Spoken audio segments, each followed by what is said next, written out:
Shalom Obracha. C'est bientôt l'Ag Baomer, la Iloula du Rabbi Shimon Bar Yochai. Il nous faut apprendre et étudier l'histoire de Rabbi Shimon Bar Yochai, sa grandeur et ainsi son ouvrage pour le Zohar HaKadosh.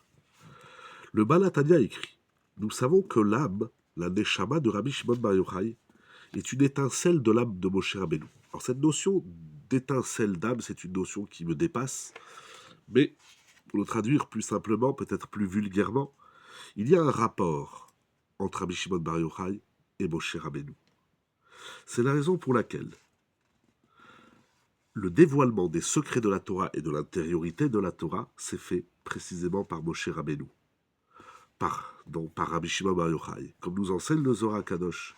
De la même façon que la Torah a été dévoilée par Moshe Rabbeinu au mont Sinaï, ainsi Rabbi Shimon Bar Yochai va continuer de dévoiler les parties secrètes de la Torah. Au point qu'il est enseigné dans le Tikkun des Zohar, ainsi que dans le Zohar HaKadosh, qu'Eliyahu Hanavi s'est dévoilé à Rabbi Shimon Bar Yochai.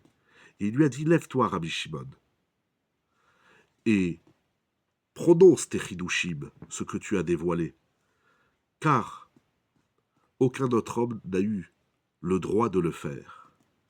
Tu as le droit de dévoiler les secrets de la Torah, ce qui n'a été donné à aucun autre homme. Le Harizal nous enseigne, tout ceci est basé sur l'étude que nous fait Pinchas Friedman dans son livre Kedai ou Rabbi Shimon. Il a écrit un livre tout entier pour nous expliquer et nous parler de Rabbi Shimon Bar Yochai. C'est un livre extraordinaire si vous comprenez l'hébreu et d'une extrême profondeur. Le Harizal nous dit: sache que Rabbi Shimon Bar Yochai, encore une fois, il est le nitzot de Moshe Rabbeinu. Ça veut dire qu'il a en lui l'étincelle de Moshe Rabbeinu.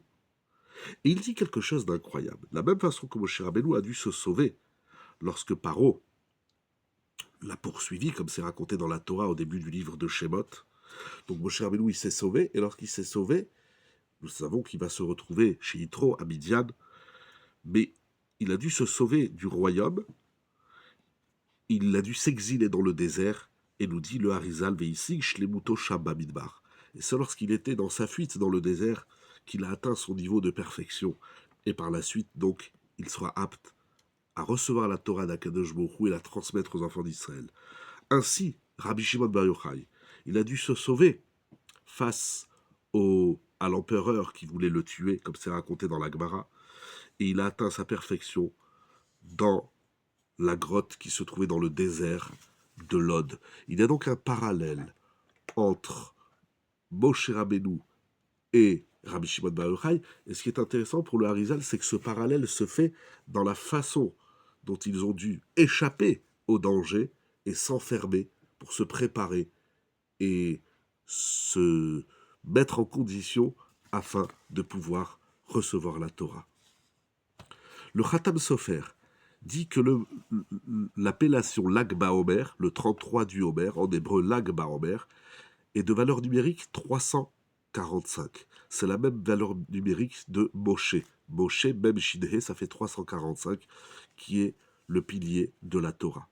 Nous comprenons donc que Shavuot, c'est le moment, c'est la fête du don de la Torah que nous avons reçue par les mains de Moshe Rabbeinu. Ainsi, Lag Baomer, qui est le jour de la Iloula de Rabbi Shimon Bar Yochai, c'est le jour du don de la Torah, du nistar, des parties voilées et cachées de la Torah, comme il est enseigné dans le Zohar HaKadosh, dans la Hidrazuta. Le jour de Lag Baomer nous explique le Béné Issachar, le jour de Lag Baomer, qui est le jour de la Hiloula de Rabbi Shimon Bar Yochai, car en ce jour il est monté dans les cieux. Et il a ordonné à son élève, Rabbi Abba, d'écrire tous les secrets qui lui ont été dévoilés.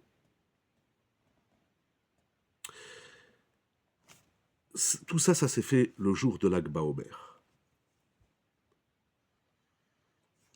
Le Zohar Kadosh, dans la Hydra Kadisha, nous dit que le jour de son décès, Rabbi Shimon Bar Yochai a prononcé le pasuk dans Tehilim, Ketal Hermon sheyored al hareret Tzion, comme la rosée de Hermon qui descend sur les collines de Tzion, où là-bas Hachem Kisham Tziva Hachem et Aberacha, où là-bas Hachem a ordonné la bénédiction, vie pour l'éternité, Chaim Adaolam. Rabbi Abba témoigne qu'au moment où Rabbi Shimon Bar Yochai quitte ce monde, il a dévoilé tous les secrets et il va les écrire. Mais qu'au moment où il a récité ce verset dans Teilim, il a dit Kisham Tsiva Hashem et Ameracha. Et au moment où il a dit Kisham Tsiva Hashem et Ameracha, là-bas Dieu a ordonné la bénédiction, son âme est sortie.